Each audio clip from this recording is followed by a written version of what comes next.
आदिवासियों की पहचान खत्म करने का काम अगर षड्यंत्र किसी ने किया है तो कांग्रेस की सरकार ने किया आज़ादी के समय। और नारे लग रहे हैं ब्राह्मणवाद मुर्दाबाद, इसका लॉजिक थोड़ा समझ नहीं आया। सदियों से आदिवासी दलित पिछड़े लोग वर्ण व्यवस्था का आदिवासी हिस्सा ही नहीं है, आदिवासी अपने आप को हिंदू मानता ही नहीं है। अब स्वर्ण क्यों है भाई, वर्ण व्यवस्था की बात क्यों की जा रही है? बड़े बड़े मंचों से ये कह देना कि रोटी बेटी का व्यवहार करो, ये ठीक है। तो आदिवासियों में भी भील भिलाला बारेला पटलिया होते हैं, वो भी आपस में शादी नहीं करते। कालिक पोत दूंगा, जूतों की माला पहनाऊंगा। कि जयस में आनंद राय का कोई लेना देना नहीं है। भाई आपके 47 विधायक विधानसभा के अंदर हैं। सही तरीके से अगर आवाज उठाए होते तो आज आदिवासियों को ये परेशानियां झेलनी नहीं पड़ती। हीरा लाल अलावा जयस का हिस्सा है या नहीं? हीरा लावा जी की बात नहीं, और भी जो कांग्रेस के या भाजपा के नेता हैं उनको भी हम लोग कहते हैं। जयस के कार्यालय को तोड़ने का प्रयास किया गया। जयस के किसी व्यक्ति को चोट पहुंचाने से जयस की विचारधारा खत्म हो जाएगी, ये कतई संभव नहीं है। पर आरोप लगा 10 लाख रुपए तेलंगाना से लाने का। वो व्यक्ति पहले हीरा लाल अलाव को तोड़ा, फिर किसी और साथी को तोड़ा, किसी और साथी को तोड़ा, हमको भी तोड़ने की कोशिश की, लेकिन हम।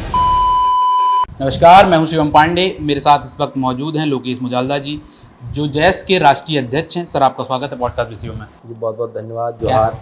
कैसे हैं आप? जी बढ़िया, आप कैसे हैं? बढ़िया। सर, मैं सबसे पहले जानना चाहता हूं कि जयस का मूल उद्देश्य क्या है? जी देखिए, जयस यानी कि सबसे पहले तो जयस एक जो नाम है, जयस का फुल फॉर्म जो होता है जय आदिवासी युवा शक्ति, है ना, उसी के नाम को हम लोगों ने शॉर्ट फॉर्म में लिया, उसको कहते हैं जयस। जयस का मूल उद्देश्य ये है कि जयस ये काम करना चाहता है कि संविधान में मौजूद जो हमारे संवैधानिक अधिकार है उन अधिकारों को धरातल पर अमल में लाना। सबसे पहले हम लोग जय आदिवासी युवा शक्ति कहते हैं तो हम आदिवासियों के मौलिक अधिकारों की पहले बात करते हैं, आदिवासियों के संवैधानिक अधिकारों की पहले बात करते हैं।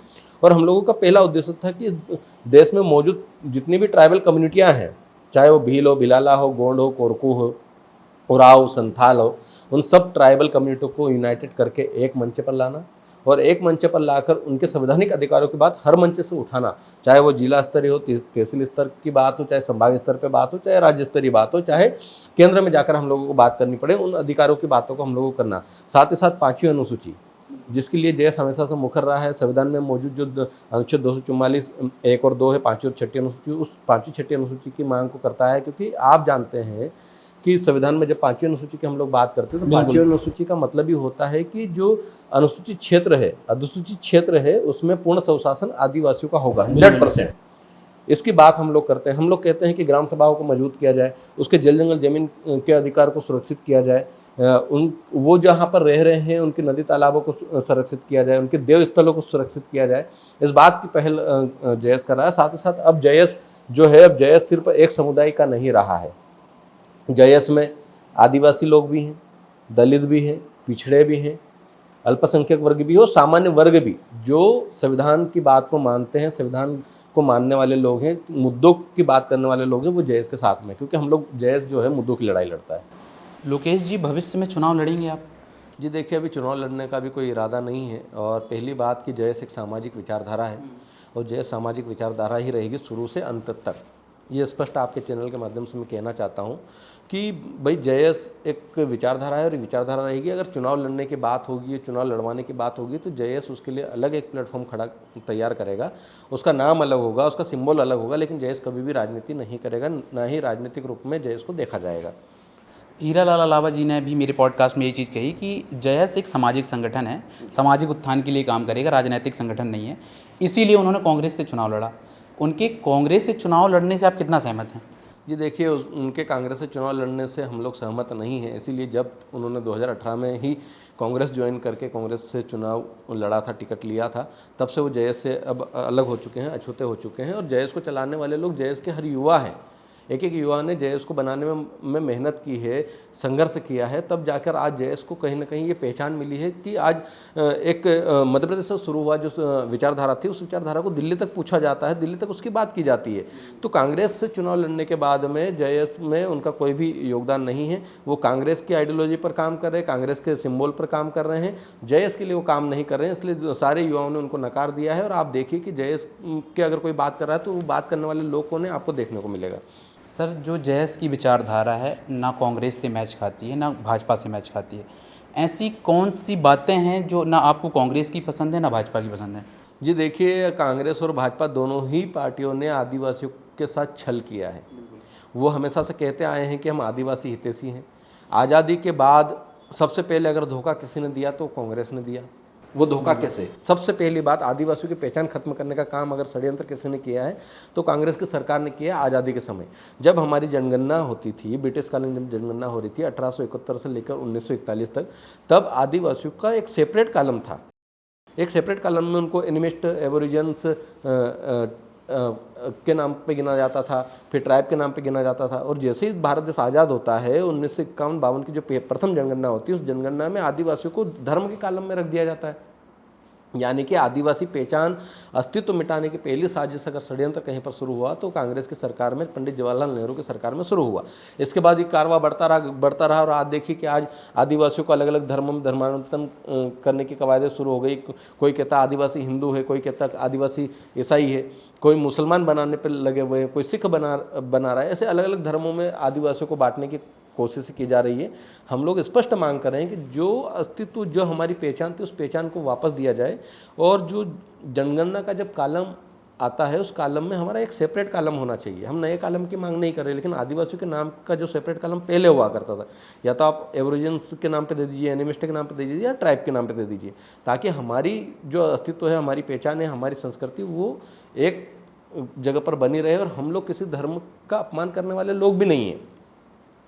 धार्मिक शायद क्वेश्चन बाद में आएगा, उसको बताऊंगा मैं तो। लेकिन हम लोग को कांग्रेस और भाजपा दोनों ने ही हाशिए पर लाकर खड़ा कर दिया है। बीजेपी, जब बीजेपी की सरकार आई, बीजेपी ने भी वही हाल किया। कांग्रेस अस्तित्व मिटाने पर लगी थी, बीजेपी की सरकार आती है जल जंगल जमीन छीनने का काम शुरू कर देती है। आज हमारे जल जंगल जमीन जहाँ जहाँ पर आदिवासी रहते थे वहाँ पर टाइगर रिजर्व के नाम पर आदिवासियों को विस्थापित किया गया, अभ्यारण्य के नाम पर विस्थापित किया गया। आप बांध बनाने के नाम पर अगर किसी की ज़मीन चाहिए तो आदिवासी की ज़मीन। आज सरदार सरोवर का जो बांध बना हुआ गुजरात में, जहाँ पर स्टैच्यू ऑफ यूनिटी बनी हुई है, आप देखिए वहाँ से लेकर आज उसका बैक वाटर मध्य प्रदेश के आप ओंकारेश्वर तक आता है। उसमें कितने गांवों को उजाड़ दिया गया। वहाँ पर जो नदी के आसपास किनारे, चाहे वो नदी के उस साइड वाले लोग हों या इस साइड वाले लोग, अधिकतर जो गांव थे वो आदिवासी गांव थे। आदिवासी 192 गांव आदिवासियों को उजाड़े गए।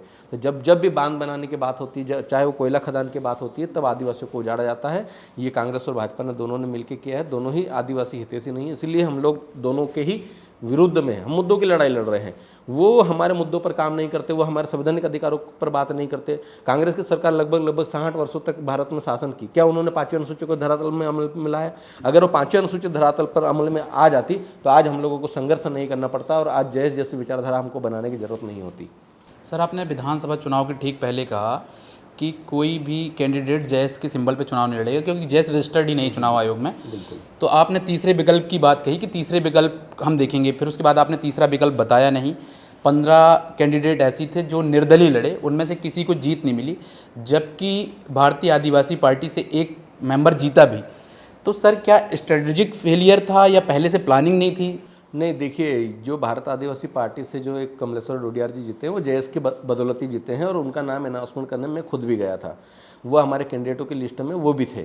और हम लोगों ने किसी को ज़बरदस्ती कैंडिडेट नहीं उतारे थे विधानसभा चुनाव में। देखिए, कांग्रेस और भाजपा से अगर हम परेशान हैं और कांग्रेस भाजपा के लोगों को वोट नहीं देना चाह रहे हैं तो स्वाभाविक है कि कोई ना कोई मैदान में उतरेगा। हमारे पास उस टाइम पर कोई रजिस्टर्ड पार्टी नहीं थी, तो जिन लोगों को चुनाव लड़ना था वो निर्दलीय रूप से चुनाव लड़े। जयेश के लोग क्यों दिखे? क्योंकि जयेश का एक नाम था। बिल्कुल, जयेश ने उन लोगों को समर्थन किया जो जयेश की विचारधारा को फॉलो करते थे, और जयेश की विचारधारा को फॉलो करते हुए वो लोग निर्दलीय रूप से चुनावी मैदान में उतरे थे, उनको हम लोगों ने समर्थन किया। भाई, मध्य प्रदेश में 230 विधानसभा सीटें हैं। बिल्कुल। आदिवासियों की रिजर्व 47 है।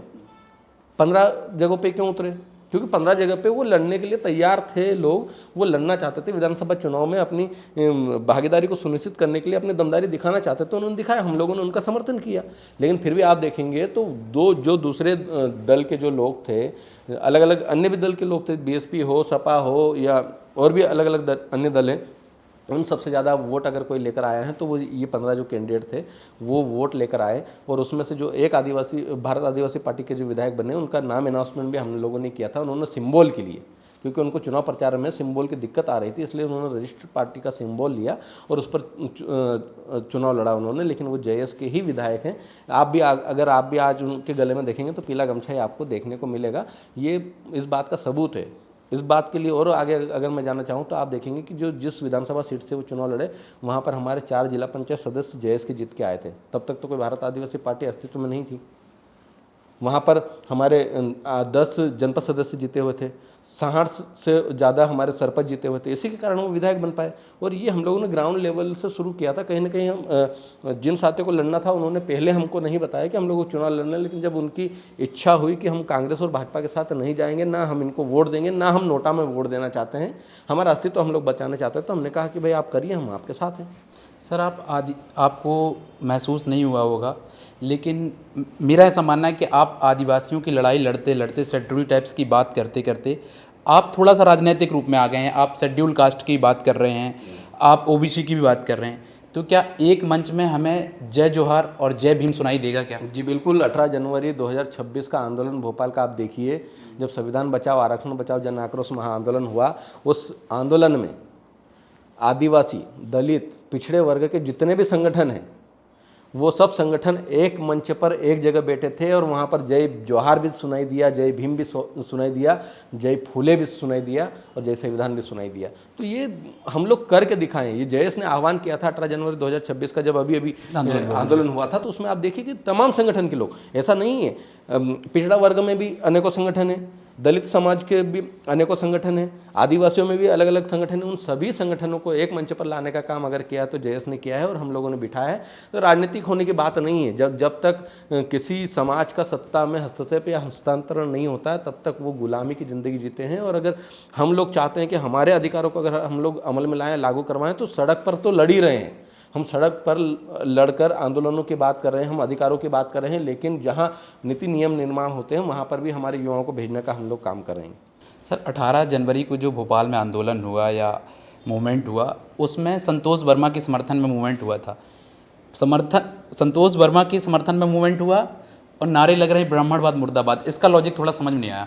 नहीं, देखिए, ब्राह्मणवाद मुर्दाबाद के नारे इसीलिए, देखिए क्या हुआ कि संतोष वर्मा जी के समर्थन की बात है, साथ ही साथ वहाँ पे संविधान और आरक्षण पर भी हमला जो लगातार किया जा रहा है, उस बात को लेकर हम लोगों ने आंदोलन किया था। संतोष वर्मा जी का तो मामला था ही था, लेकिन आप देखिए कि हम लोगों ने ये कहा है वहाँ मंच से, आप मेरा भाषण सुनिए, हम लोगों को ब्राह्मण लोगों से दिक्कत नहीं है, ब्राह्मणवाद से दिक्कत है। ब्राह्मणवाद क्या कर रहा है कि ब्राह्मण और मनुवाद को हावी करना चाह रहे हैं।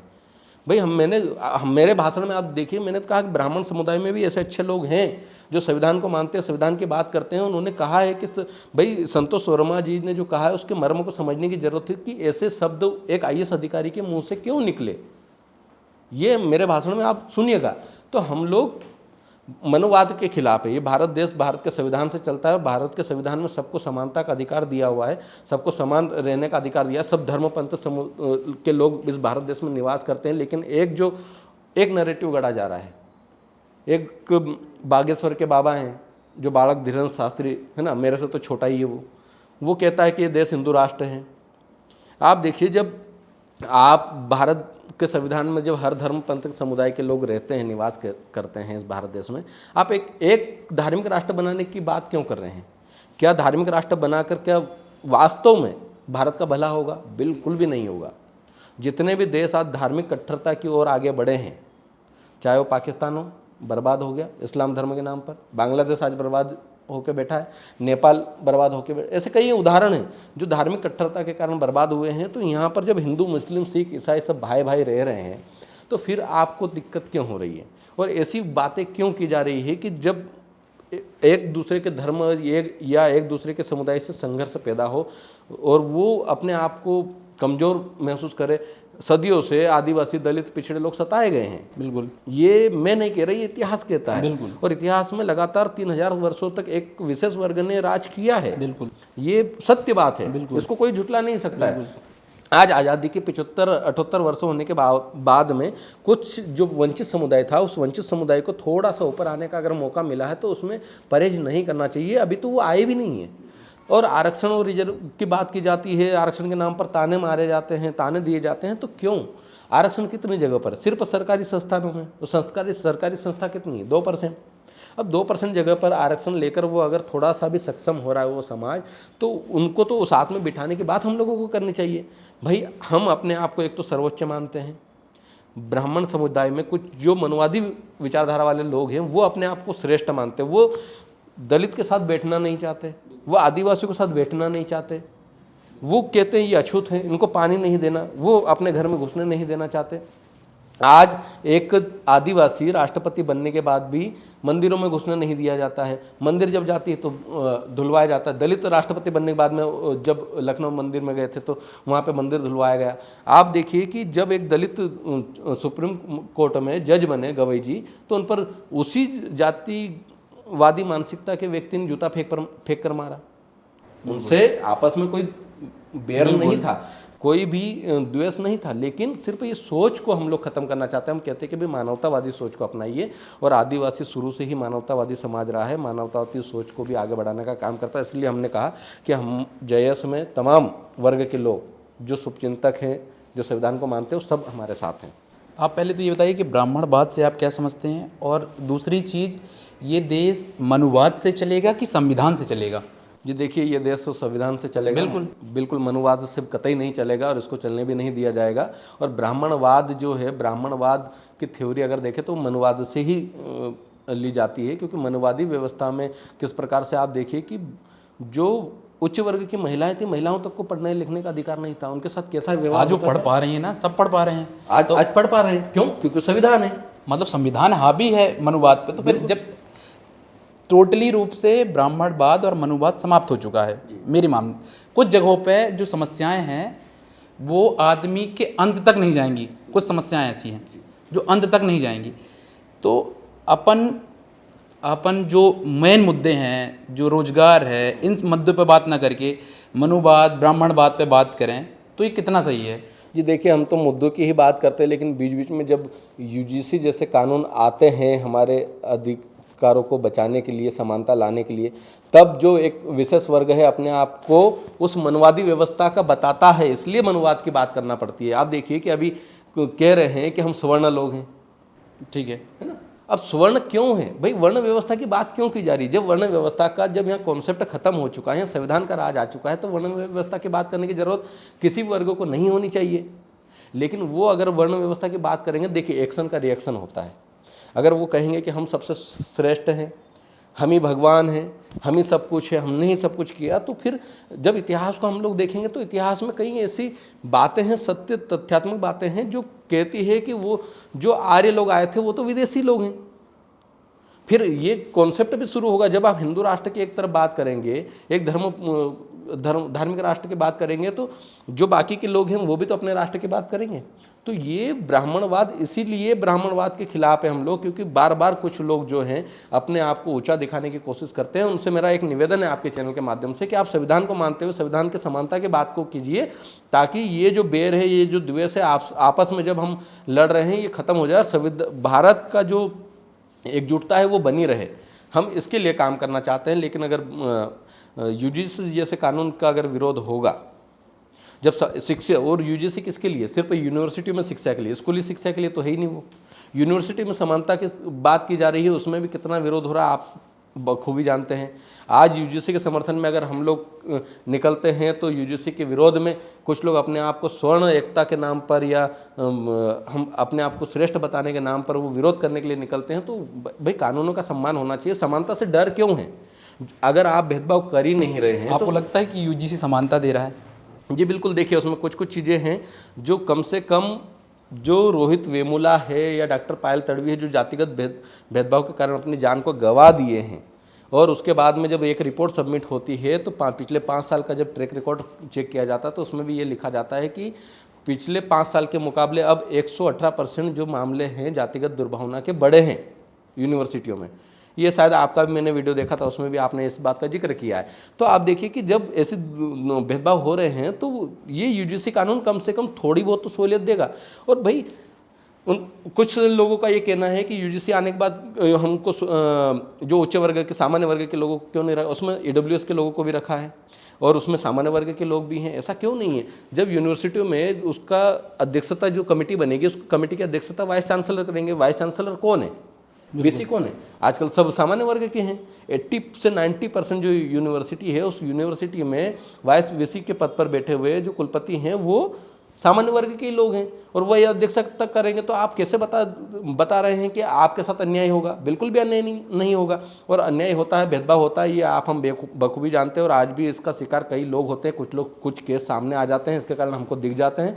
कुछ केस आज भी इतने दबाए जाते हैं कि कितने ही लोगों ने इस जातिगत दुर्भावना और भेदभाव के कारण अपनी जान दे दी है, मर गए हैं, उनका नामो निशान तक नहीं है। ये भी एक सत्य बात है, और ये खत्म होना चाहिए कि समानता से डर किसी को नहीं होना चाहिए। जो भेदभाव करेगा वो डरेगा, जो भेदभाव नहीं करता। आज हमारे ये ST SC OBC के जो मित्र हैं वो सामान्य वर्ग के भी मित्र हैं, नहीं है क्या है? और सब एक दूसरे के साथ मिलकर पढ़ाई भी करते हैं और साथ में नौकरी करने भी जाते हैं, वो भेदभाव नहीं करते हैं। लेकिन जिनकी मानसिकता ही भेदभाव करने की है वो इस कानून से डरेगा। और UGC लागू होना चाहिए ताकि शिक्षा में समानता आए, ताकि एक जैसे शिक्षा सबको मिले।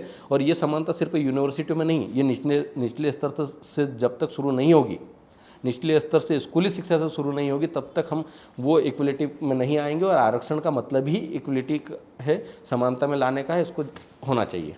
जिस UGC को लेकर आप कहते हैं कि विशेष वर्ग, मेरा मानना है वो पीड़ित वर्ग है, क्योंकि जिसके भी खिलाफ आप संविधान या लॉ पारित करेंगे, जिस वर्ग के खिलाफ, वो सड़क में आवाज़ उठाएगा। वो बात दूसरी बात होगी। मैं ये बात कहना चाहता हूँ कि जब वर्ण व्यवस्था का आदिवासी हिस्सा ही नहीं है, आदिवासी अपने आप को हिंदू मानता ही नहीं है, तो आप उन मुद्दों पे, जातिवाद पे बात क्यों करते हैं? क्योंकि ये तो जातिवाद, तो वर्ण व्यवस्था तो SC OBC और जनरल की बातें हैं। तो आप तो अराजकता फैला रहे हैं फिर हम लोगों को आपस में जातिवाद बोल के। नहीं, बिल्कुल अराजकता आप तो जातिवाद का हिस्सा ही नहीं है आप। नहीं, बिल्कुल हम तो जातिवाद का हिस्सा नहीं है, लेकिन हमारे लोगों के साथ भी जातिवाद दुर्भावना हुई है ना। आप देखिए, सीधी में पेशाब कांड हुआ, सीधी में जो पेशाब कांड हुआ, पेशाब करने वाला व्यक्ति कौन था? जनरल ब्राह्मण था। क्यों किया और उसके पक्ष में किस समुदाय के लोग खड़े हुए? ब्राह्मण समुदाय के लोग खड़े। आप हमको ये समझना चाहिए कि अगर कोई हमारा भी व्यक्ति, चाहे वो आदिवासी हो, मैं बात करूं, अगर हमारे समाज का व्यक्ति भी अगर कोई गलत काम करा तो उसके पक्ष में हम लोग नहीं खड़े रहेंगे, उसको उस बात की सज़ा मिलनी चाहिए।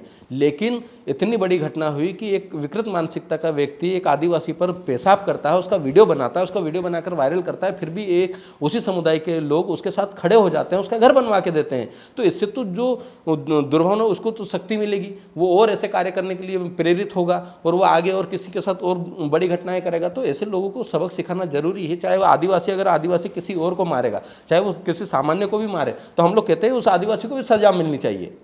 भाई, किसी के साथ गलत नहीं होना चाहिए। लोकेश जी, आपने 6-7 1 साल 12 उदाहरण दिया। मैं आपको कल का उदाहरण दे देता हूँ, सीधी का उदाहरण दे देता हूँ। आप सर्च कर लीजिए गूगल में कि एक केवट ने एक पंडित को, पुजारी को इसलिए मार दिया क्योंकि वो पंडित से नफरत करता है। क्या हम 1-2 घटनाओं से ये तय करेंगे कि समाज में बहुत ज़्यादा जातिवाद है, इसको एडमायर, मैं तो आपको बहुत ज़्यादा फॉलो करता हूँ, देखता हूँ, हमको इसलिए भी इस पे काम नहीं करना चाहिए कि इस देश में जातिवाद खत्म हो, कि हमको इस पे काम करना चाहिए कि जातिवाद और बढ़े? बिल्कुल, जातिवाद खत्म हो, इसी पे काम करना चाहिए। और इसीलिए तो समानता आएगी तो जातिवाद ही खत्म होगा ना। अगर समानता नहीं आएगी तो एक दूसरे से घृणा करते ही रहेंगे। शिक्षित सबसे जातिवाद खत्म करने का फार्मूला क्या है? जो सबसे ज़्यादा जो शिक्षित होगा, कम से कम वो समझेगा, अपने गांव में जाकर अपने लोगों को समझाएगा कि हमको जातिवाद नहीं करना है, वो सीखेगा। तो जब आप शिक्षा में ही जातिवाद कर रहे हैं तो वो गांव में जाकर क्या बताएगा? यही कहेगा कि मैं जहाँ पर पढ़ने जाता हूँ, मैं जिस यूनिवर्सिटी में पढ़ता हूँ, मेरे साथ वहाँ पर जातिवाद होता है। तो वो वहाँ निचले तबके के व्यक्ति को कभी जाकर नहीं समझाएगा। तो इसी बात की तो लड़ाई लड़ी जा रही है कि जातिवाद खत्म हो और इस देश में समानता आए। और समानता का जो कार्य करने वाले लोग हैं वो शिक्षित लोग हैं, यहाँ से पढ़ लिख कर जाकर वही बता पाएंगे। सर, आप लोग रोटी बेटी के व्यवहार की बात करते हैं, ST SC OBC जितने लोग हैं, सर आप लोग आपस में कितना एडमायर करते हैं इस बात को? आप सामान्य से क्यों अपेक्षा करते हैं? आप जो सवर्ण कह रहे हैं, सवर्ण से क्यों अपेक्षा करते हैं कि रोटी बेटी का व्यवहार करें? क्या OBC का लोग, लड़की OBC के जो लोग हैं अपनी लड़की की शादी ST SC से करते हैं? आप बताइए कितने आंकड़ा हैं आपके पास ऐसे? जी देखिए, अभी सुधार हुआ है, आप निश्चित तौर पे ये मानेंगे। बड़े बड़े मंचों से ये कह देना कि रोटी बेटी का व्यवहार करो, ये ठीक है, लेकिन एडमायर कितना किया है ये तो बताइए आप। एडमायर देखिए कि क्या होता है कि देखिए, यही तो बात है ना। जब आप एक IAS अधिकारी को देखिए जो पढ़े लिखे हैं, IAS जो अधिकारी बनते हैं, चाहे वो ST का, SC का हो, सामान्य वर्ग का हो, OBC का हो, वहाँ पे जातिवाद नहीं होता है। आप देखिए, जो पढ़ लिख गए ना वो जातिवाद नहीं करते, वो आपस में एक दूसरे से रोटी बेटी का व्यवहार करते हैं। इस बात का उदाहरण है कि टीना डाबी ने शादी की थी, फिर और भी ऐसे कई उदाहरण हैं, अभी मुझे नाम याद नहीं, लेकिन है। तो ऐसे जब पढ़ लिख जाते हैं तब जातिवाद खत्म होता है और रोटी बेटी का व्यवहार शुरू होता है। तो इस व्यवहार को शुरू करवाने के लिए तो हम लोगों को उनको सिखाना पड़ेगा और धीरे धीरे इस बात को कहा जा रहा है। अगर हम लोग मंचों से बात नहीं करेंगे तो क्या रोटी बेटी का व्यवहार जमीनी स्तर पर संभव हो पाएगा? नहीं हो पाएगा। वो धीरे धीरे उनकी आइडियोलॉजी में चेंजेस लाने हैं, मानसिकता में बदलाव लाना है कि मानव मानव एक समान है, हम लोगों को मानव से द्वेष नहीं करना है। इस बात को हम लोग बार बार इसीलिए कहते हैं कि रोटी बेटी का व्यवहार जब तक शुरू नहीं होगा तब तक हम समानता की भी बात नहीं कर सकते, तब तक हम लोग इसी व्यवस्था में काम करते रहेंगे। तो इस व्यवस्था को खत्म करने के लिए धीरे धीरे होता है। कोई भी चीज़ एकदम से, अगर मैंने आज कह दिया कि आज रोटी बेटी का व्यवहार करो, कल को 100 लोग जाके शादी कर ले, ये भी संभव नहीं है, क्योंकि ये पिछले 5000 3000 सालों से सताए हुए लोग हैं, वो पीड़ित लोग हैं, वो हर अन्याय को सहे हैं। अब वो धीरे धीरे उस मानसिकता से निकलने की कोशिश करें तो इसमें तो सबको आगे आना चाहिए, इस पर बात करनी चाहिए। अगर संतोष वर्मा जी ने उस समय पर जो रोटी बेटी व्यवहार की बात की तो उसका तो ब्राह्मण समुदाय को स्वागत करना चाहिए था। अरे सर, सवाल तो वही है ना कि जो चीज़ आप बोल रहे हैं आगे खुद पे तो लागू करें। जैसे शिवम पांडे का कहना है कि मैं जातिवाद के विरोध में कभी नहीं बोलूँगा चाहे गर्दन कट जाए, तो ये पहले शिवम पांडे अपने आप को अप्लाई करे, अपने ऊपर अप्लाई करे, फिर समाज को ज्ञान दे। तो यही दिक्कत है ना कि आप जब रोटी बेटी का व्यवहार की बात करते तो आगे अपने समुदाय में तो लागू करें। आप तो हमारे समुदाय में आप पूछे ओबीसी के कितने लोग हैं जो SC ST के बच्चों शादी कर लेंगे, जिस मंच से आप 18 जनवरी में जिसके साथ आप मंच साझा कर रहे थे। जी देखिए, अभी ST SC की तो बात बहुत दूर की बात है। मैं अगर आपको सच्चाई बताऊं तो आदिवासियों में भी भील भिलाला बारेला पटलिया होते हैं, बिल्कुल है ना। वो भी आपस में शादी नहीं करते थे, लेकिन अब धीरे धीरे बदलाव आने लगा है और आदिवासी के नाम पर एक होकर वो आदिवासियों में ही रोटी बेटी का व्यवहार शुरू किए हैं। अब वो बदलाव एकदम से नहीं आएगा। यही बात मैं कहना चाहता हूँ कि जब हम पहले तो हमारे समुदाय को हम लोग सिखाएं, फिर दूसरों को हम लोग सिखाएंगे, तो धीरे धीरे करके चीज़ें आगे बढ़ती रहेगी। और निश्चित तौर पर धीरे धीरे करके जब ये चीज़ें आगे बढ़ेगी तो ये जो व्यवस्था है भेदभाव की, ये जातिवाद की बात ही खत्म हो जाएगी। बिल्कुल, वो खत्म एकदम से नहीं होगी। इसके लिए प्रयास लगातार जारी है, हम आप सब मिलकर प्रयास कर रहे हैं। निश्चित तौर पर धीरे धीरे इसका रिजल्ट देखने को मिलेगा और अच्छा रिजल्ट मिलेगा। सर आपने लाइव आकर कहा कि मैं आनंद राय को कालिक पोत दूंगा, जूतों की माला पहनाऊंगा, क्या कारण था, क्यों कहा आपने ऐसा? जी देखिए, आनंद राय जो है वो JS को अपना बहुत बड़ा रणनीतिकार बता कर पार्टियों से सौदेबाजी का काम करते हैं और लगातार आदिवासियों को हाशिए पर खड़ा करने का काम किया उन्होंने। और जो भी आदिवासी समाज में जो बड़े लीडर हुए उनको पहले पकड़ते हैं, फिर उनको कहीं ना कहीं पार्टी से मीटिंग कराते हैं और मीटिंग कराकर उनको पार्टी में सौंप देते हैं। ऐसे ही हीरालाल लावा जी के साथ उन्होंने किया। उन्होंने कांग्रेस से मिलवाया, कांग्रेस से टिकट दिलाकर JS को कमज़ोर करने का काम किया। तो JS को लगातार तोड़ने की कोशिश आनंद राय करते हैं। इसीलिए हम लोगों ने स्पष्ट तौर पर कहा। अब और वो जो वीडियो आपने, जिस वीडियो का आप जिक्र कर रहे हैं, वो वीडियो कब का है? वो वीडियो MI आंदोलन जब हम लोग कर रहे थे, जो 2 नवजात बच्चों की चूहे ने उंगलियां काट दी थी और वो इस दुनिया में नहीं रही, उसके लिए हम लोग आंदोलन पे बैठे। तो उस आंदोलन का आनंद राय विरोध कर रहा था। भाई मैंने कहा कि भाई कोई भी अधिकारी हो, जिससे गलती हुई है वो अपनी गलती की सजा पाए।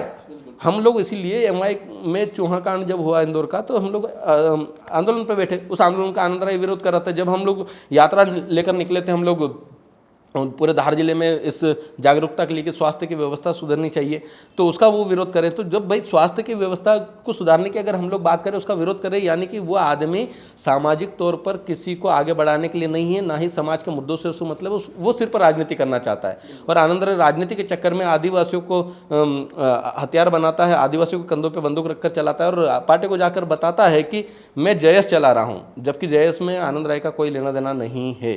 JS से ना तो कोई पदाधिकारी है ना कुछ है। आनंद राय अपनी जगह जो भी काम करना करे, हमें उससे दिक्कत नहीं, लेकिन जब आदिवासियों के अस्तित्व की बात आएगी और आनंद राय जैसे लोग अगर उसका विरोध करेंगे तो उनके मुंह पर कालिक पोती जाएगी, उनको जूती की माला पहनाई जाएगी। JS का कर्ता धर्ता कौन? JS का कौन डिसाइड करेगा कि आनंद राय और हीरालाल अलावा JS का हिस्सा है या नहीं? देखिए, JS का जो हिस्सा है या नहीं, JS के युवा तय करते हैं। JS के युवा ने ही तय किया है। जब हम लोगों के एक बायोलॉजी में स्पष्ट लिखा था, उद्देश्य जब हम लोग बनाए तो उसमें लिखा था कि कोई भी व्यक्ति अगर इस JS विचारधारा को छोड़कर किसी पार्टी की विचारधारा में जाएगा तो पार्टी की विचारधारा का व्यक्ति कहलाएगा। JS में उसका पद शून्य हो जाएगा। वो JS का एक कार्यकर्ता हो सकता है, JS का सदस्य हो सकता है, लेकिन वो पदाधिकारी नहीं रहेगा। स्पष्ट तौर पर लिखा हुआ था। तो जिस दिन से भी जिन्होंने भी JS को छोड़कर राजनीतिक दल की शरण ली है या उनके साथ जाकर काम किए हैं, उनका पद स्वतः समाप्त हुआ है और वो कंटिन्यू चलता है। चाहे अगर लोकेश मुजाल्दा भी कहीं चले जाता है तो लोकेश मुजाल्दा का भी पद शून्य हो जाएगा, इस बात का गारंटी है। और ये तय जेएस के युवा करते हैं, क्योंकि जेएस के युवाओं ने जेएस को बनाने का काम किया है। एक एक युवा उसमें अपनी सहभागिता निभा रहा है, संघर्ष कर रहा है, तो वही तय करते हैं। तो क्या हीरालाल अलावा जयस का हिस्सा नहीं है अब? बिल्कुल अभी नहीं है। सर, आदिवासियों के उत्थान के लिए सभी पार्टियां, गोंडवाना गणतंत्र पार्टी, जितनी भी आदिवासी पार्टी हैं, भारतीय आदिवासी पार्टी, सर इनको सभी को एक मंच में नहीं आना चाहिए आदिवासियों के उत्थान के लिए? देखिए, हम लोग ऐसे कई आंदोलन हैं, कुछ ऐसे बहुत प्रोग्राम हैं जिन कार्यक्रमों में हम लोग एक साथ एक मंच पर आकर काम किए हैं। और चाहे वो भारत आदिवासी पार्टी हो या राजस्थान के आदिवासी परिवार हो, जेएस हो, बिरसा ब्रिगेड हो, ये सब हम लोग आदिवासियों के जितने संगठन अगर हम लोग बात करें तो सब लोग एक मंच पर आकर हम लोग काम करते हैं। मुद्दों की लड़ाई हम लोग एक साथ लड़ते हैं जहाँ मुद्दों की बात होती है। जहाँ पार्टी पॉलिटिक्स की बात आ जाती है तो पार्टी के लोग अपने स्तर पर कार्यक्रम करते हैं, सामाजिक लोग अपने स्तर पर कार्यक्रम करते हैं और आंदोलन करते हैं। क्योंकि एक सामाजिक और राजनीतिक जो है वो एक दूसरे के साथ एक साथ खड़े नहीं हो सकते, एक दूसरे के घोर विरोधी ही होते हैं अधिकतर। क्योंकि सामाजिक संगठनों का काम है, चाहे वो अपनी ही पार्टी की सत्ता अगर आ जाए और वो अपनी भी पार्टी अगर कोई सही काम ना करे तो सामाजिक संगठन का दायित्व तो बनता है कि उसके खिलाफ वो बोले, आवाज़ उठाए, ताकि वो काम सही से हो। ये होना चाहिए, ये कॉन्सेप्ट बोलता है कि भाई ऐसा होना चाहिए, और इसी तर्ज पे हम लोग काम कर रहे हैं। सर, आदिवासियों की प्रमुख समस्या क्या है? ब्राह्मणवाद प्रमुख समस्या है कि जो आदिवासी समाज का एक बड़ा वर्ग आर्थिक रूप से कमज़ोर है, जिसके कारण वो पलायन करता है, प्रदेश छोड़ता है, वो बड़ी समस्या है? या आदिवासी का एक बड़ा वर्ग अशिक्षित है जो शिक्षा से कोसों दूर है, शिक्षा मिलनी चाहिए, वो बड़ी प्रमुख समस्या है कि ब्राह्मणवाद समस्या है? देखिए, ब्राह्मणवाद आदिवासियों के लिए कोई समस्या नहीं है।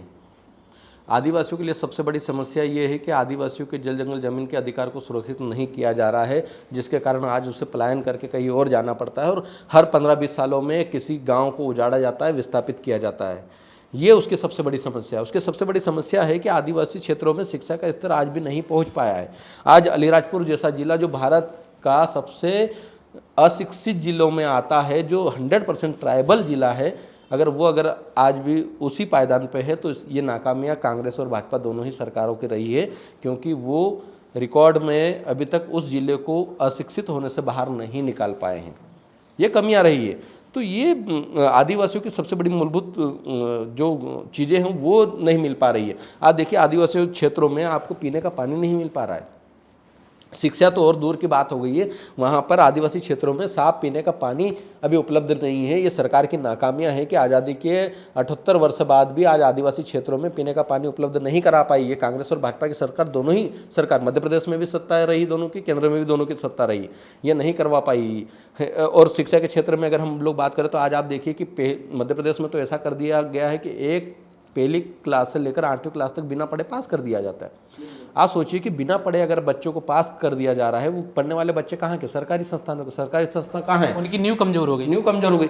तो आप क्या समझते हैं कि हम 10वीं की बोर्ड के एग्जाम निकाल पाएंगे वो बच्चे? बिल्कुल नहीं निकाल पाएंगे। 10वीं अगर जिस तरह से करके उन्होंने निकाल लिया तो 12वीं निकाल पाएंगे? नहीं निकाल पाएंगे। अगर 12वीं भी निकाल लिया तो कॉम्पिटिटिव एग्जाम में क्या वो तैयारी करके उस कॉम्पिटिटिव एग्जाम को निकाल पाएगा? नहीं निकाल पाएगा।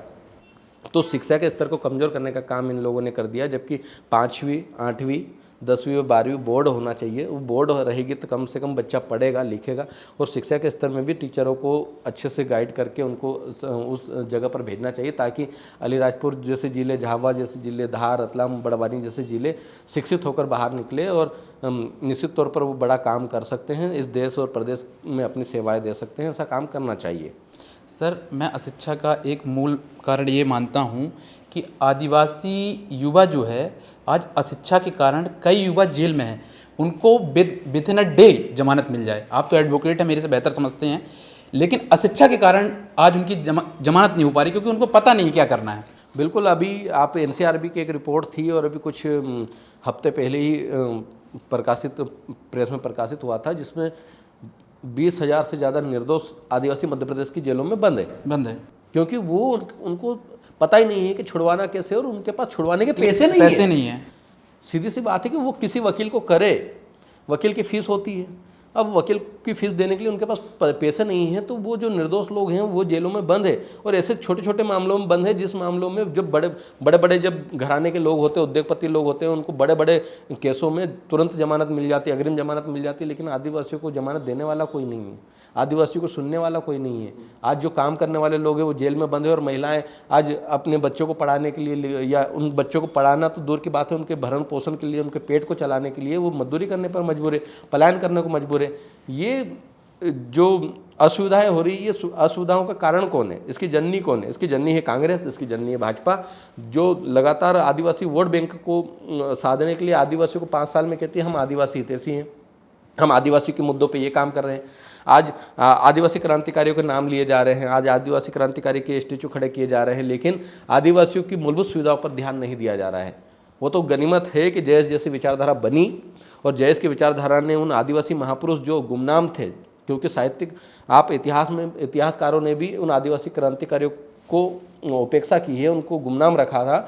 आज जयस ने उन आदिवासी जो क्रांतिकारी थे उनको ढूंढा, बिरसा मुंडा जी को, टंट्या भील जी को, भीमा नायक, खाजा नायक, राघोजी भांगरे, इन सबको आगे लाने का काम किया। तब जाकर सरकार को मजबूर होना पड़ा, और 15 नवंबर को बिरसा मुंडा जी की जयंती का कार्यक्रम मनाने का फैसला केंद्र सरकार ने किया। टंट्या भील आज हम इंदौर में बैठे हैं, आज इंदौर का जो मशहूर चौराहा हुआ करता था, भरकुआ चौराहा, उस चौराहे पर टंट्या भील का स्टेच्यू बैठा। ये जयस की उपलब्धियां हैं कि जयस ने उन महापुरुषों को दुनिया के सामने लाने का काम किया, और वो महापुरुष सिर्फ आदिवासियों के लिए नहीं लड़े थे, वो महापुरुष इस देश की आज़ादी में अपना योगदान दिए, लेकिन उनको क्यों नहीं पूजा जाता? सबसे बड़ी सेनाएं उनके पास, सबसे बड़े टुकड़ी उनके पास।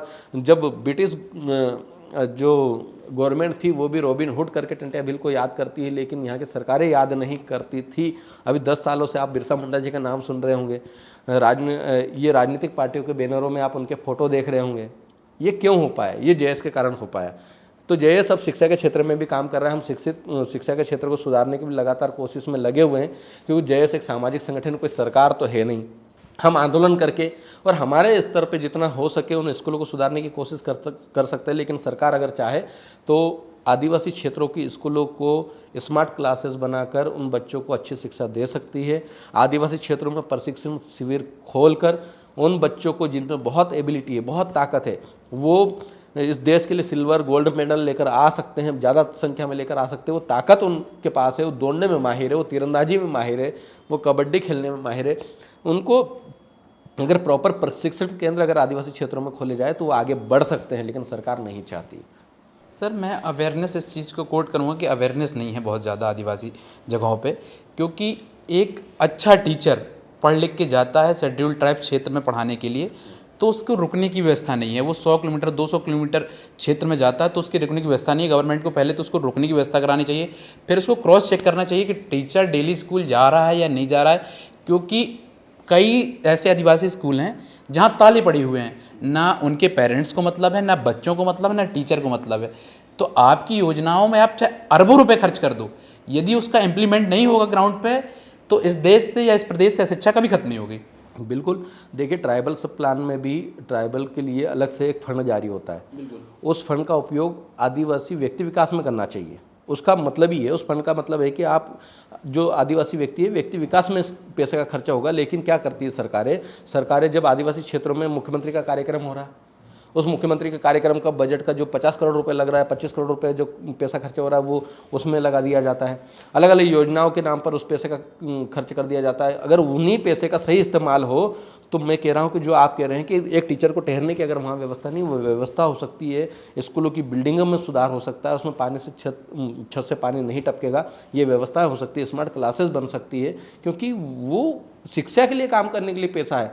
वो एक एक व्यक्ति के लिए, अगर आदिवासी बच्चा पढ़ाई करके वो विदेश जाना चाहता है तो विदेश जाने के लिए उसको जो पैसा लगता है वो उस ट्राइबल जो फंड है उससे देने की बात उसमें लिखी गई है। लेकिन सरकारें रोड बनाने के नाम पर उस पैसे को डाइवर्ट कर देती है। वो सरकारें उस पैसे का उपयोग आजकल तो मध्य प्रदेश में एक अलग ही चलन है। लाडली बहना के नाम पर जो पैसे जो दिए जा रहे हैं, तो ट्राइबल सब प्लान का जो पैसा है वो लाडली बहनाओं के खाते में डाल दिया जा रहा है। तो भाई जो हमारे काम का पैसा है वो हम पर खर्चा ही नहीं हुआ तो आदिवासियों का विकास कैसे होगा, आदिवासी क्षेत्र का विकास कैसे होगा। ये सरकारों की नाकामियां रही है। इसी नाकामियों के विरोध में JS लगातार काम कर रहा है। इसीलिए आदिवासी लोग या जो भी सताए हुए दलित हो, पिछड़े हों, वो अब कांग्रेस और भाजपा को पसंद नहीं कर रहे हैं। वो अलग एक अपना प्लेटफॉर्म चाहते हैं और मध्य प्रदेश में तीसरे विकल्प की ओर आगे बढ़ने की वो चाह रखते हैं और जनता का भी ये मूड है। तो कहीं ना कहीं आगे भविष्य में कुछ न कुछ अच्छी चीज़ें आएगी। हो सकता है कि तीसरा विकल्प आए मध्य प्रदेश में और तीसरा विकल्प इन दोनों ही पार्टियों को खदेड़ने का काम करे और अपना मुद्दों के साथ वो इस लड़ाई को आगे लड़ेगा। सर, मध्य प्रदेश की 47 सीटें ऐसी रिजर्व हैं शेड्यूल्ड ट्राइब्स के लिए और 80 सीटें ऐसी हैं जिसमें शेड्यूल्ड ट्राइब्स निर्णायक भूमिका तय करता है। उसके बाद भी आदिवासी समाज का उत्थान क्यों नहीं हो रहा? इसमें सरकार की गलती है क्या? भाई, आपके 47 विधायक विधानसभा के अंदर हैं, वो आदिवासियों के हित की बात क्यों नहीं करते? बिल्कुल, गलती सरकारों से पहले हमारे ही जनप्रतिनिधियों की गलती है कि पिछले 78 वर्षों में अलग अलग पार्टियों के जनप्रतिनिधि बनकर, चाहे विधायक हो या सांसद हो, बनकर वो विधानसभा और लोकसभा में पहुँचे, लेकिन उन्होंने वहाँ जाकर आदिवासी मुद्दों की कभी बात नहीं की। कुछ नेता ऐसे रहे हैं जिन्होंने बात की, अगर वो बात अगर आती है तो स्वर्गीय दिलीप सिंह भुरिया जी हैं, जिन्होंने पैसा एक्ट पर काम किया और पैसा एक्ट बनाने का काम किया और आदिवासियों को जल जमीन का संरक्षण करने का काम किया। लेकिन वो भी 1996 में उन्होंने पैसा एक्ट बनाया था और उसको 2021-22 में लागू किया गया। इतना समय उसको अमल में लाने में लगा है। तो ये हमारे जनप्रतिनिधि स्टेट के जितने आदिवासी जनप्रतिनिधि उनकी नाकामियाँ रही है। वो पार्टियों से विधायक बनते हैं और पार्टियों से विधायक बनने के बाद में, पार्टी से टिकट लेने के बाद में वो पार्टियों की हित की बात करते हैं, ना कि समाज के हित की बात करते हैं। यही बात अब धीरे धीरे लोगों को समझ में आने लगी है। आज सोशल मीडिया का ज़माना है। पहले क्या था? पहले किसी को पता नहीं था और विधायक एक बार बनाने के बाद कोई भी व्यक्ति भी विधायक के पास कोई काम लेकर नहीं जाता था। वो कहते थे अच्छा वोट लेने आया है, वोट दिया, बात खत्म। 5 साल बाद कोई और विधायक का जो चुनाव लड़ रहा है वो व्यक्ति आएगा, हमसे वोट मांगेगा, हम वोट दे देंगे। उससे ज़्यादा कोई अपेक्षा नहीं रखते थे आदिवासी लोग। लेकिन आज के युवा पढ़े लिखे युवा हैं, आज सब समझदार युवा हैं और अपने गाँव में, घरों में जाकर समझा रहे हैं कि भैया, पापा, मम्मी, बुआ, दादी जो भी हैं, उनको बता रहे हैं कि हम लोग अगर यहाँ इंदौर में रहकर, धार में रहकर, बड़े शहरों में रहकर अगर पढ़ाई कर रहे हैं तो पढ़ाई करने के बाद में हमारी नौकरी नहीं लग रही है और नौकरी अगर वैकेंसी आती है तो भ्रष्टाचार की भेंट चढ़ जाती है। तो अब हम लोगों को ऐसे लोगों को नहीं जिताना है। ये हमारे युवा गाँव में जाकर उनको समझाने का काम कर रहे हैं। तो ये बदलाव अब हो रहा है और निश्चित तौर पर सरकारों से ज़्यादा जो गलती है और जो गुनहगार है वो हमारे जनप्रतिनिधि हैं। उनको ही हम लोग मानेंगे। जनप्रतिनिधि अगर सही ढंग से, सही तरीके से अगर आवाज़ उठाए होते तो आज आदिवासियों को ये परेशानियां झेलनी नहीं पड़ती। सर, आपको लगता है क्या जातिवाद समाज को खोखला कर रहा है? और क्या यदि इस देश से सवर्ण समाज समाप्त हो जाएगा तो क्या उसके बाद जातिवाद समाप्त हो जाएगा? जी देखिए, जातिवाद समाप्त नहीं होने वाला है इतनी जल्दी। और सवर्ण समाज समाप्त हो गया तो जातिवाद समाप्त हो जाएगा, ये हम कतई नहीं कहते, न कह सकते हैं। देखिए, जातिवाद की मानसिकता को निकालने के लिए आपको मानवतावादी सबसे पहले बनना पड़ेगा। और जब तक आप मानवतावादी नहीं बनेंगे तब तक आपके दिमाग में जातिवाद भरा ही रहेगा, चाहे वो किसी भी वर्ग का हो। क्योंकि स्वर्ण समाज चलो चले गया कहीं, उसके बाद किसी और समाज ने अपने आप को श्रेष्ठ मान लिया, वो अपने से जातिवाद करना शुरू कर दिया, तो वो जातिवाद की चीज़ें चलती रहेगी। जब तक हम मानवतावादी नहीं बनेंगे तब तक ये इन चीज़ों को हम लोग ख़त्म नहीं कर सकते। और इसी प्रयास में हम लोग लगे हुए हैं और लगातार हम लोग मानवता की बात इसलिए भी करते हैं क्योंकि अभी जब शुरुआत हुई हम लोगों की, तब मैंने आपको कहा कि जोहार, तो हम लोग जोहार जब कहते हैं तो हम कहते हैं सबका कल्याण करने वाली इस प्रकृति की जय। ये क्या है? ये मानवतावाद की परिभाषा है। हम कहते हैं कि जोहार मतलब सबका कल्याण करने वाली प्रकृति की जय। तो प्रकृति में रहने वाले तमाम जीव जंतु, पेड़ पौधे, मानव की भी हम लोग जय कहते हैं। उसमें हम लोग ये कतई नहीं कहते कि भाई सिर्फ आदिवासियों की जय हो, सिर्फ दलित समाज की जय हो, या फिर सबको छोड़ दीजिए, आप सिर्फ एक वर्ग विशेष को, ब्राह्मण को छोड़ दीजिए, ब्राह्मण की जय नहीं हो बाकी हमारी जय हो, ऐसा नहीं कहते। हम कहते हैं कि सबकी जय हो। हम लोग तो चाहते हैं कि सब मिलजुल कर रहे। भाई कौन कहाँ से आया, कौन कहाँ से नहीं आया, ये भी इतिहास में लिखा हुआ है। फिर भी हम लोगों ने पूरी पनाह दी, रहने के लिए ज़मीन दी। और हम लोग तो चाहते हैं कि यहाँ पे रहो, कोई दिक्कत नहीं है, लेकिन सब मिलजुल कर रहने में दिक्कत कहाँ है, इस बात की कवायद हम लोग करते हैं। इसीलिए हम लोग प्रकृति की जय को कहते हुए जोहार शब्द का उद्बोधन करते हैं। सर, आप जयस के राष्ट्रीय अध्यक्ष हैं। आप देखेंगे कि जयस मध्य प्रदेश बस में हैं और मध्य प्रदेश के कई ज़िलों में भी नहीं है। तो क्या इस संगठन का और विस्तार नहीं होना चाहिए? जी बिल्कुल, विस्तार होना चाहिए, विस्तार हो रहा है। और ऐसी बात नहीं कि मध्य प्रदेश में ही सिर्फ जयस है, हमारा जयस महाराष्ट्र में भी है, गुजरात में भी है, राजस्थान में भी जयस है। राजस्थान में तो हमारी अभी यात्रा निकल रही है, लगातार अभी 10 दिन से यात्रा चल रही है जयस की। तो अलग अलग राज्यों में, छत्तीसगढ़ में हमारे साथी काम कर रहे हैं, झारखंड में काम कर रहे हैं, और दिल्ली में हमारे कुछ साथी वो भी जयस के साथ काम कर रहे हैं। तो पूरे देश में जयस के लोग काम कर रहे हैं, और मध्य प्रदेश में भी हर जिले में जयस है। ऐसा नहीं कि हर जगह, कहीं कहीं पर कुछ पदाधिकारी नहीं होंगे, वो काम नहीं करें, निष्क्रियता के कारण वो देखने को नहीं मिल पा रहा होगा, लेकिन जयस सभी जगह। इसीलिए आज जयस की बात हो रही है। अगर जयस सक्रिय नहीं होता, जयस के पास जनाधार नहीं होता, तो शायद ये 18 जनवरी 2026 को जब हम लोगों ने आह्वान किया, तब लगभग 40 से 50 हज़ार लोग भोपाल की धरती पर नहीं आते। बिल्कुल। आज अगर जयस का जनाधार नहीं होता, तो आज बिरसा मुंडा जी, टंट्या भील की मूर्तियाँ सरकारें नहीं लगा रही होती। आज जयस है, और केंद्र सरकार को इस बारे में बात करनी पड़ रही है। केंद्र सरकार को बिरसा मुंडा जी की जयंती मनाने के लिए एक जनजाति गौरव दिवस के रूप में एक दिन को घोषणा करनी पड़ रही है। तो ये जयस है, मौजूद है, इस बात का सबूत है। और पूरे देश में जयस काम कर रहा है। और हम लोग जयस के साथ ही जयस छात्र संगठन भी हम लोगों ने शिक्षा के क्षेत्र में काम करने के लिए, विद्यार्थियों की समस्याओं को निदान के लिए हम लोगों ने जयस छात्र संगठन जेसीएस भी बनाया है।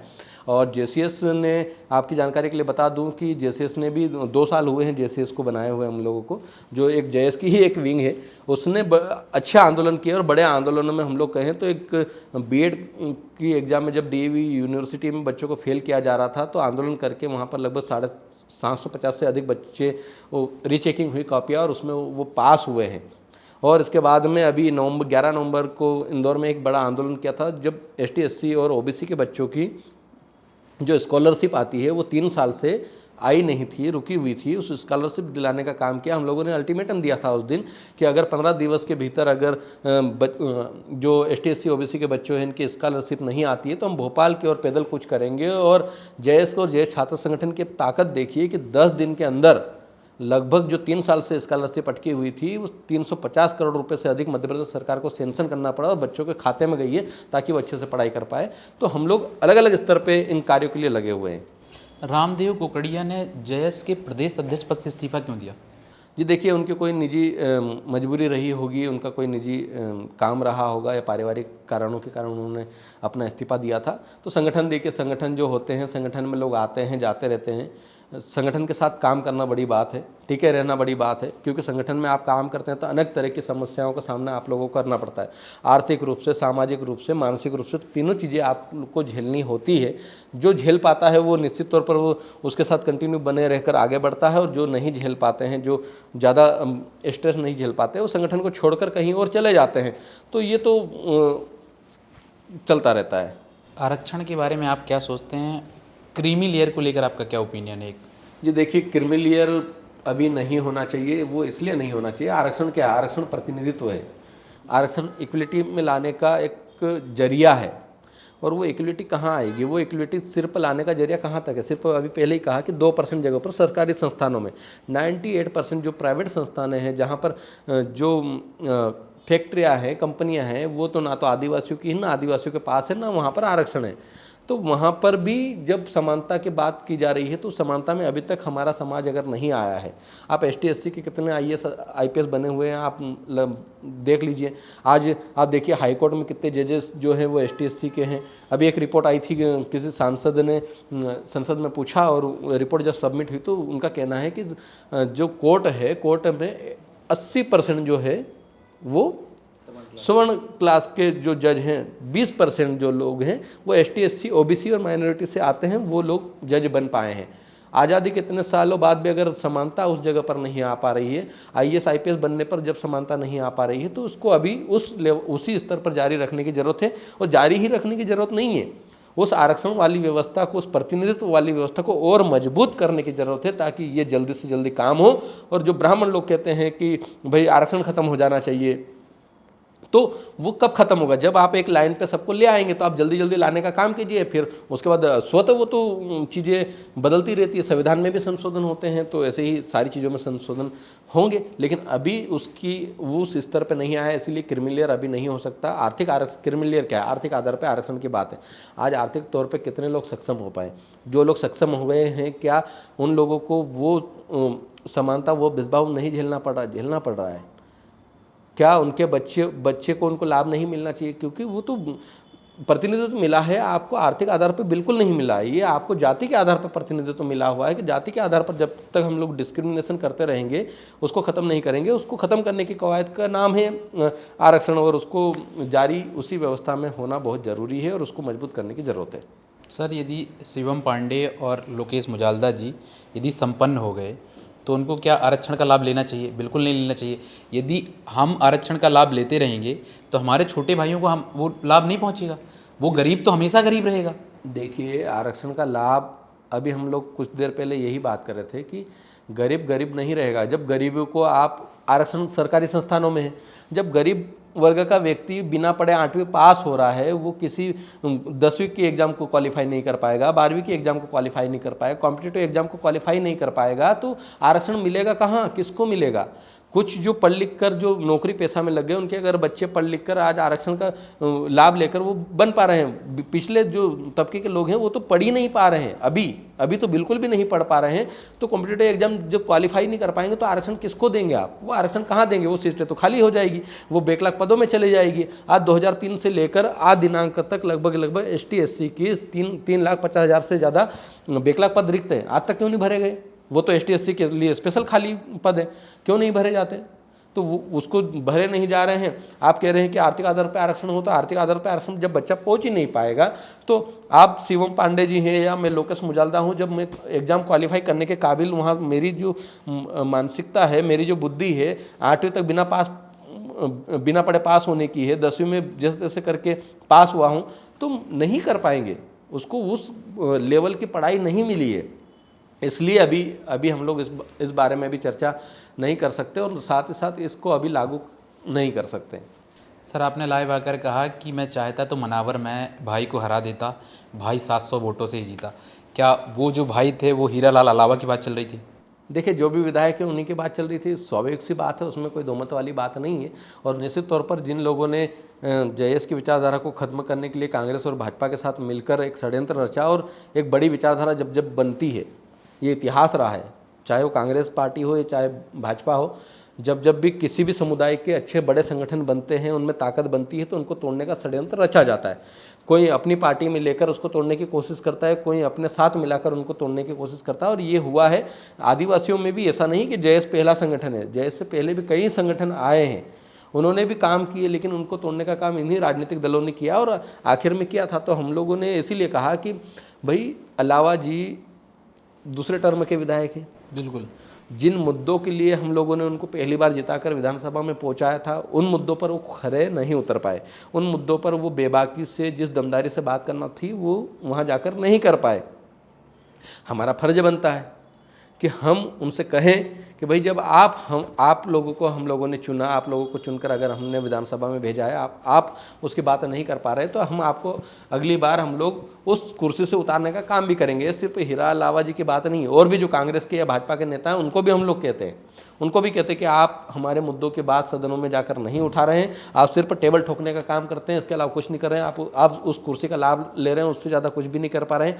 आज आदिवासी क्षेत्रों में जगह जगह पे सीमेंट फैक्ट्री बनाने के नाम पे आदिवासी को ज़मीन छीनी जा रही है। अभी का हाल ही में बताऊं, जोबड़ क्षेत्र में तलावड़ी, दाबड़ी और ऐसे जो 12-15 गाँव हैं, उस गाँव में सीमेंट फैक्ट्री आ गई है। वहाँ का जो स्थानीय विधायक है कुक्सी के, अभी कांग्रेस के विधायक है हनी बघेल जी, वो वहाँ पर उस कंपनी को रोकने के लिए कोई उपाय नहीं करे, उस प्रश्न को वो विधानसभा में नहीं उठा रहे हैं, जबकि उनका फर्ज बनता है कि उस प्रश्न को उठाए और उन गांव के लोगों की सुने। जबकि वो 12 गांव के जो लोग हैं वो उस जमीन को कंपनी को नहीं देना चाहते, जबकि पैसा एक्ट ये कहता है कि बिना ग्राम सभा के अनुमति के किसी भी अनुसूचित क्षेत्र की जमीन किसी कंपनी, सरकार या किसी प्रोजेक्ट के नाम पर नहीं ली जाएगी। जब वहाँ के स्थानीय लोग मना कर रहे हैं तो इस बात को ऊपर सदन तक पहुँचाने का काम विधायक का होता है, जनप्रतिनिधि का होता है, वो नहीं कर पा रहे हैं। इसलिए हम सारे ही जनप्रतिनिधियों को कह रहे हैं कि आप अगर अब नहीं करोगे तो JS इस बार ठान चुका है कि जो जनप्रतिनिधि हमारे मुद्दों की बात, हमारे हक अधिकारों की बात सदनों में नहीं कर रहे हैं, उनको हम लोग कुर्सी से उतारने का काम करेंगे और हमारे विचारधारा और हमारे मुद्दों की बात करने वाले व्यक्ति को जिताकर सदन में भेजेंगे। जब आदिवासी समाज विस्थापित होता है तो जनप्रतिनिधि बोलते नहीं है। मैंने वही बात बोलूँगा कि 47 सीटें रिजर्व हैं, 47 विधायक जाते हैं, तो ये अब जिस पार्टी से जाते तो उस पार्टी की विचारधारा से वो तो काम करेंगे। आपकी जयस की विचारधारा से काम क्यों करेंगे? यही कारण रहा है कि जयेश की विचारधारा से काम नहीं कर रहे हैं, क्योंकि वो तो पार्टी की विचारधारा से ही काम करेंगे, और इसीलिए हम लोग तीसरा विकल्प देने के लिए हम लोग तैयार हैं। अभी इस विधानसभा से पहले एक तीसरा विकल्प अच्छे नाम के साथ, अच्छे सिंबल के साथ आएगा, और वो उस विचारधारा में उन तमाम मुद्दों को रखा जाएगा जो आदिवासी, दलित, पिछड़े, अल्पसंख्यक वर्ग और सामान्य वर्ग के भी जो मुद्दे हैं, सभी वर्गों के मुद्दों को रखकर हम लोग काम करेंगे, और मुद्दों की लड़ाई लड़ने वाली तीसरा विकल्प आज मध्य प्रदेश में आपको देखने को मिलेगा। 2-3 प्रश्न ऐसे हैं मेरे जिसमें मेरी रिसर्च बहुत ज़्यादा मजबूत नहीं है, कुछ गलत भी हो सकती हैं, तो मैं आपको पहले ब्रीफ दे दूं। पहली चीज़, मैंने सुना था कि जयस के कार्यालय को तोड़ने का प्रयास किया गया। जी देखिए, जयेश के कार्यालय को हमारे कुछ साथी हैं, वो किसी के बहकाव में आकर ऐसी चीज़ें हरकतें करते हैं, लेकिन जयेश के कार्यालय तोड़ देने से जयेश की विचारधारा नहीं मरती है। जयेश के किसी व्यक्ति को चोट पहुंचाने से जयेश की विचारधारा खत्म हो जाएगी, ये कतई संभव नहीं है। लोकेश मुजालदा रहे न रहे, कोई और साथी जयेश के साथी रहे न रहे, लेकिन ये विचारधारा हमेशा निरंतर चलती रहेगी। विचारधारा को मारा नहीं जा सकता है। हम भी जो संघ है, आरएसएस है, आरएसएस के तर्जे पे पूरा काम कर रहे हैं। आरएसएस भी नॉन ऑर्गेनाइजेशन, जो एक तो रजिस्टर्ड है, नॉन रजिस्टर्ड है, हम लोग भी नॉन रजिस्टर्ड हैं। और आपने देखा है कि आरएसएस के लोग ही भाजपा में जाते हैं, वो वहाँ जाकर राजनीति करते हैं। बिल्कुल। और जयेश भी, और आरएसएस खुद कहता है कि हम राजनीति नहीं करते हैं, संघ कहता है कि हम राजनीति नहीं करते हैं, जबकि वहीं से निकले हुए लोग भाजपा में जाकर राजनीति करते हैं। आज मुख्यमंत्री बने हुए हैं, प्रधानमंत्री बने हैं, सब उसी संस्था से निकले हुए लोग हैं। तो उन लोगों ने एक संस्था को अपना केंद्र बनाया। हम लोगों ने, जो हमारा केंद्र था जल जंगल जमीन, हमारा केंद्र था हमारे हक अधिकार। हम सत्ता पर ध्यान नहीं दिए, हमारे लोग सत्ता पर ध्यान नहीं दिए। वही लोग आज कांग्रेस और भाजपा के लोग जो हैं आदिवासी क्षेत्रों में आए और आदिवासी क्षेत्रों में पकड़ पकड़ कर जनप्रतिनिधि बनाया। पहले कोई चुनाव लड़ना नहीं चाहता था, पहले हाथ पकड़ कर, भैया हम तुमको टिकट दे रहे हैं, आप विधायक बनिए, सांसद बनिए, इस बात को वो लोग कहे। तो ऐसे करके आदिवासी क्षेत्रों में घुसपैठ बना लिए। तो अब हम लोग चाहते हैं कि मुद्दों की लड़ाई लड़ने वाले लोग आगे आए हैं, और मुद्दों की लड़ाई लड़ने वाले लोग अब आ गए हैं धीरे धीरे करके। जयेश को बने हुए, जयेश का निर्माण हुआ था 16 मई 2013 को। बिल्कुल। आज लगभग 15 साल होने को है, और इन 15 सालों में जयेश ने तमाम तरह के साथियों को तैयार किया है। और हम लोगों ने एक एक्सपेरिमेंट किया था त्रिस्तरीय पंचायत चुनाव में। बिल्कुल। त्रिस्तरीय पंचायत चुनाव जब मध्य प्रदेश में हुए थे तो लगभग 1000 से ज़्यादा हमारे सरपंच जयेश के नाम पर जीत कर आए थे। जयेश समर्थित थे, क्योंकि उसमें भी सिंबल नहीं होता है, एक समर्थन होता है। कहीं ना कहीं जयेश, अगर मैं व्यक्ति हूँ या शिवम पांडे जी एक व्यक्ति है, तो किसी न किसी को वोट देंगे वो, बिल्कुल, है ना, क्योंकि हम इस देश में रहते हैं। तो जयेश समर्थित जो थे, 1000 सरपंच जीत कर आए, 100 से ज़्यादा जनपद सदस्य जीत कर आए, लगभग 50 के आसपास हमारे जिला पंचायत सदस्य जीत कर आए थे। तो ये हमने ग्राउंड लेवल पे हम लोगों ने एक्सपेरिमेंट किया था, और आगे भी हम लोग अब निश्चित तौर पर एक दमदारी के साथ आगे आने वाले समय में जो युवा सदनों में जाना चाहते हैं, विधानसभा में जाना चाहते हैं, उनके लिए हम लोग काम करेंगे और उनको मजबूती देने का प्रयास करेंगे। कितनी सच्चाई इस बात पे कि आपके ऊपर आरोप लगा 10 लाख रुपए तेलंगाना से लाने का? देखिए, आरोप जब हम लोग काम करते हैं तब आरोप लगाए जाते हैं, निंदा उसी की होती है जो जिंदा है। और जब हम लोग काम करते हैं, तेलंगाना से आरोप लगे, और किसी ने आरोप लगाया कि इन्होंने कांग्रेस से पैसे ले लिए, किसी ने आरोप लगाया भाजपा से पैसे ले लिए ना। आरोप ऐसा नहीं है तेलंगाना के लगे, सब लगे हैं, और सब लोग लगाते हैं। क्यों लगाते हैं? क्योंकि जयेश अपनी रफ्तार से दुगनी रफ्तार के साथ आगे बढ़ रहा है। वो लोग चाहते हैं कि जयेश इतना आगे क्यों जाए, और वो तोड़ने का काम लगातार, जो जयेश को तोड़ने का काम जिसको दिया गया था, वही व्यक्ति आरोप लगा रहा था। वो व्यक्ति पहले हीरालाल अलाव को तोड़ा, फिर किसी और साथी को तोड़ा, किसी और साथी को तोड़ा, हमको भी तोड़ने की कोशिश की, लेकिन हम टूटे नहीं। हम बिकने वाले लोग नहीं थे, हम झुकने वाले लोग नहीं थे। हमको भी बहुत ऑफर किए, किसी ने किया कि हम ये कर देंगे, हम तुमको टिकट दे देंगे, तुम यहाँ से चुनाव लड़ लो, सारी चीज़ें हुई है हमारे साथ। आप आनंद राय का नाम खुल के ले क्यों नहीं पा रहे? नहीं, आनंद राय किया था ना। अब मैं तो खुल के, आपने प्रश्न पूछा तभी मैंने बोला, आनंद राय इसी काम के लिए भेजा गया है, और हर आदिवासी संगठनों को वो तोड़ने का काम करता है। और निश्चित तौर पर उनको आदिवासी क्षेत्रों में घुसने नहीं देना चाहिए, क्योंकि ऐसे व्यक्ति आदिवासी क्षेत्रों में जब जाएंगे तो आदिवासी की एकता टूटेगी, उनके हक अधिकारों को मारा जाएगा। और ये चुगलीखोर व्यक्ति है, ये एक दूसरे की बात इधर उधर बताने वाला व्यक्ति है, और ये लगातार काम करता है। ये सिर्फ जयेश के साथ नहीं, और भी अन्य संगठन है, आदिवासी परिवार के साथ भी इन्होंने ऐसा ही किया है। मैं आपको जानकारी दूँ, एक और बिरसा ब्रिगेड है, उनके साथ भी ऐसा ही किया था। ये अलग अलग संगठनों में तो इनको कहीं से भेजा गया है। कोई पार्टी के जो लोग होंगे, चाहे हो सकता है कांग्रेस के हो या भाजपा के हो, मुझे नहीं पता, लेकिन उनको आरएसएस में भी थे। आरएसएस में भी थे संघ, और संघ तो जयेश को पसंद नहीं करता है। ये आप हम बखूबी जानते हैं। तो हो सकता है कि संघ ने ही एक प्रोजेक्टेड व्यक्ति को आदिवासी क्षेत्रों में जो संगठन बढ़ते हैं उनको तोड़ने के लिए भेजा है, तो वो आरोप लगाएंगे ही लगाएंगे। क्योंकि आपको किसी व्यक्ति को अगर तोड़ना है, आज शिवम पांडे जी को अगर घर बिठाना है तो शिवम पांडे जी पर इतने आरोप लगा दो कि शिवम पांडे जी मानसिक तौर पर परेशान हो जाए और ये सब काम छोड़ के घर बैठ जाए। तो यही काम जो लीडर होता है, जो आगे बढ़ता है, उसके साथ किया जाता है। और ये तो हम लोगों ने सीख लिया है, हमने समझ लिया है कि इस काम को करने में बहुत सारी यातनाएं आएंगी, बहुत सारे आरोप प्रत्यारोप आएंगे। उन आरोप प्रत्यारोप को अगर हम लोग सच हैं, सही हैं और सही दिशा में काम कर रहे हैं, लोगों के हक के लिए काम कर रहे हैं, तो लोग हमारे साथ खड़े रहेंगे। अगर लोकेश मुजाल्दा गलत होता तो एमवाई वाले चूहा कांड में जब हम लोगों ने लास्ट दिन, जब हम लोग 7 दिन बैठे और 28 तारीख को महाआंदोलन जब बुलाया तो 2000 लोगों का आह्वान किया था, 15,000 लोग इकट्ठे नहीं होते। और हमारे कहने पर शर्ट उतारकर पूरे इंदौर में एमवाई अस्पताल से कलेक्टर कार्यालय तक नहीं जाते।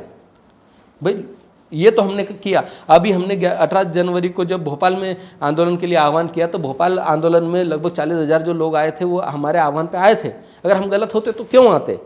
तो जनता समझती, जनता सब देख रही है। किसी के कहने या किसी के आरोप लगा देने से आरोप सिद्ध नहीं हो जाता। आजकल आरोप लगाने वाले लोग और आरोपी की झड़ियाँ लगाने वाले लोग, तमाम लोग मौजूद हैं, लेकिन हम इससे घबराते नहीं हैं।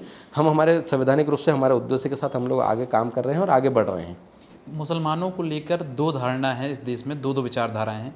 कुछ लोगों की नज़र में मुसलमान अल्पसंख्यक है और कुछ लोगों का मानना है कि जब भी इस देश में हमला होता है, आतंकी हमला होता है, उसमें मुसलमान ही क्यों होता है। तो आपका क्या ओपिनियन है? जी देखिए, ये तो मुसलमान, हर मुसलमान आतंकवादी नहीं होता है, लेकिन भारत देश में पता नहीं क्यों मुसलमान को आतंकवादी कहा जाता है। आदिवासी जब जंगल जमीन की लड़ाई लड़ता है तो उसको नक्सली कह दिया जाता है। बिल्कुल, ये सत्य, कटु सत्य है। आज लोगों को मारा जा रहा है, आज जंगल जमीन की बात करने वालों को नक्सली बताकर उनको खत्म किया जा रहा है। तो ये तो रहा है। और हर, ऐसा नहीं है कि हर आतंकवादी मुसलमान ही हो। अभी कुछ जो नाम आए थे कहीं पर, तो कहीं पर कोई शर्मा नाम के भी व्यक्ति थे जो RDX या कोई सामान लाने में उन्होंने मदद की थी। तो हर समुदाय के व्यक्ति हो सकते हैं। तो जब भी आतंकवादी हमला होता है तो उसको समुदाय से न जोड़कर देखते हुए उसको उस व्यक्ति से जोड़कर देखना चाहिए। किसी भी व्यक्ति को आप, चाहे वो सामान्य वर्ग का हो या आदिवासी हो, मुसलमान हो, व्यक्ति अपराधी होता है, वो व्यक्ति होता है। कोई सामूहिक रूप से कृत्य अगर कोई करता है तब आप कह सकते हैं, लेकिन सामूहिक रूप से कृत्य करने वाले तो कोई भी एक समाज कभी नहीं रहा है। कोई सामान्य वर्ग नहीं रहा है, कोई आदिवासी वर्ग नहीं रहा है, कोई दलित नहीं रहा है, कोई मुस्लिम नहीं रहा है। आज मुस्लिम भी यहाँ पर कितनी संख्या में रहते हैं, सामान्य वर्ग भी रहते हैं, सब एक दूसरे से भाईचारे के साथ रहते हैं। आज प्रधानमंत्री मोदी जी ईद की बधाई देते हैं, क्रिसमस होता है, क्रिसमस मनाने भी जाते हैं, हिंदू त्यौहार होते हैं तो मंदिरों में भी जाते हैं, हिंदू की बधाई देते हैं। तो ये तो आपको देखना चाहिए ना कि हम लोग कह दें हाँ, निश्चित तौर पर पाकिस्तान से जो हमले होते हैं वो बहुत दुखद है और वो आतंकवादी संगठन के लोग करते हैं और उनका सफाया होना चाहिए।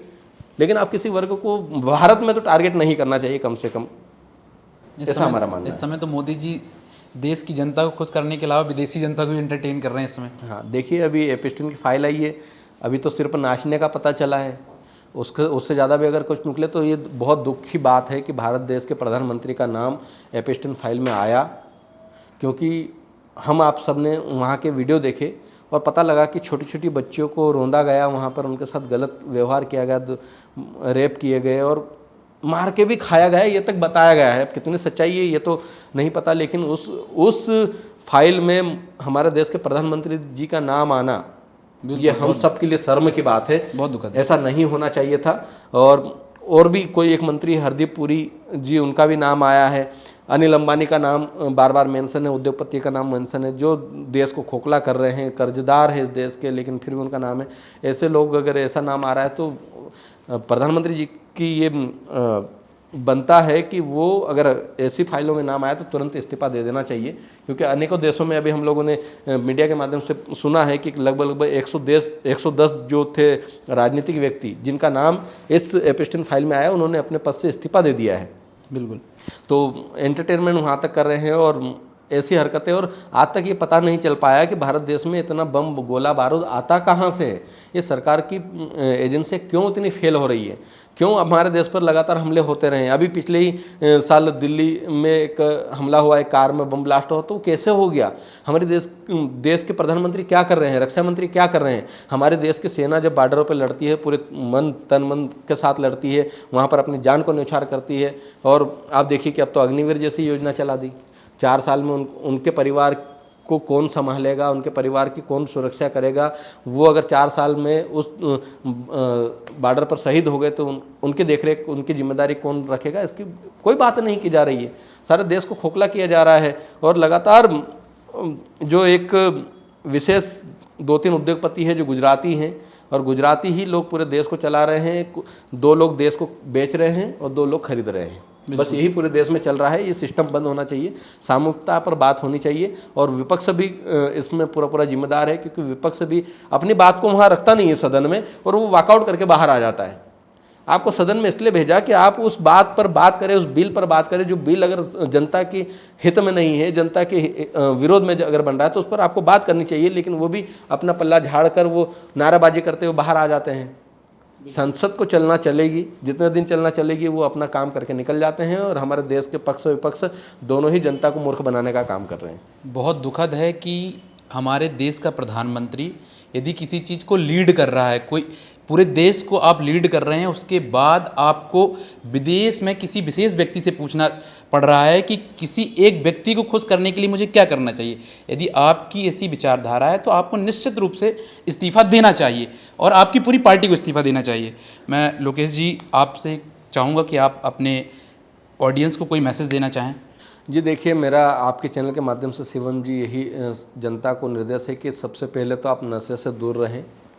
दूसरा, आप पढ़ाई में अच्छी पढ़ाई करें, और शिक्षा को सुधारने में हम आप सब मिलकर ही प्रयत्न करना पड़ेगा।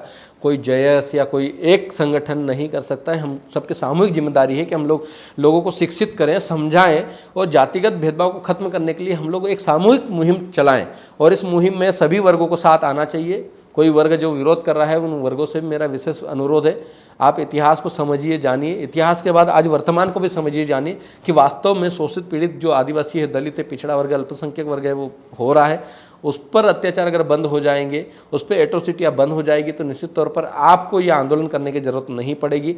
हम आप सब मिलकर एक अच्छे प्रेम भाईचारे के साथ भारत देश में रहेंगे और भारत देश को ताकत देने का काम करें। और जिस प्रकार से भारत देश को लूटने का काम कुछ राजनीतिक लोग कर रहे हैं, इनको सबक सिखाने का काम हम आप सबको सामूहिक रूप से करने की ज़रूरत है, ना कि कोई एक वर्ग विशेष का व्यक्ति आकर इस आंदोलन को आगे बढ़ाए और करे।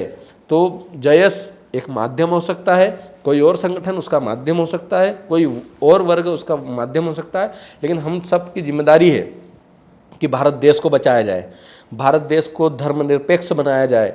और उसी संविधान में मौजूद जो भारत का संविधान है, उस संविधान में मौजूद तमाम जो प्रावधान है, सभी वर्गों के लिए अपने अपने अधिकार दिए गए, उन अधिकारों को अमल में लाने का काम हम आप सब मिलकर कर सकते हैं। और इसके लिए हम लोग आगे बढ़ेंगे, साथ में मिलकर काम करेंगे, ऐसी आपसे अपेक्षा है और उम्मीद है। साथ ही साथ मैं शिवम पांडे जी को बहुत बहुत धन्यवाद और बधाई देता हूँ कि आप निश्चित तौर पर ऐसे सवाल लेकर आते हैं जो जनता से जुड़े हुए हैं और जनता के हित में क्या कारगर साबित हो सकता है। शायद हो सकता है कि आपका पॉडकास्ट देखकर कुछ सरकारें इस बात को समझे और समझने की कोशिश करें कि आदिवासी क्षेत्रों में एक स्मार्ट क्लासेस का हर क्षेत्रों में स्मार्ट क्लासेस बनाई जाए।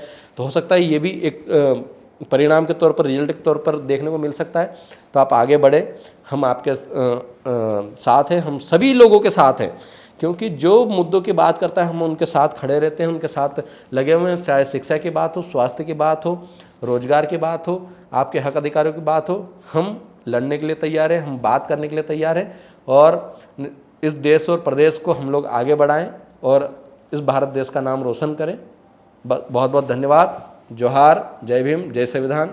तो ये थे हमारे साथ लोकेश मुजालदा जी। सर आपका बहुत बहुत धन्यवाद, आपने हमें समय दिया।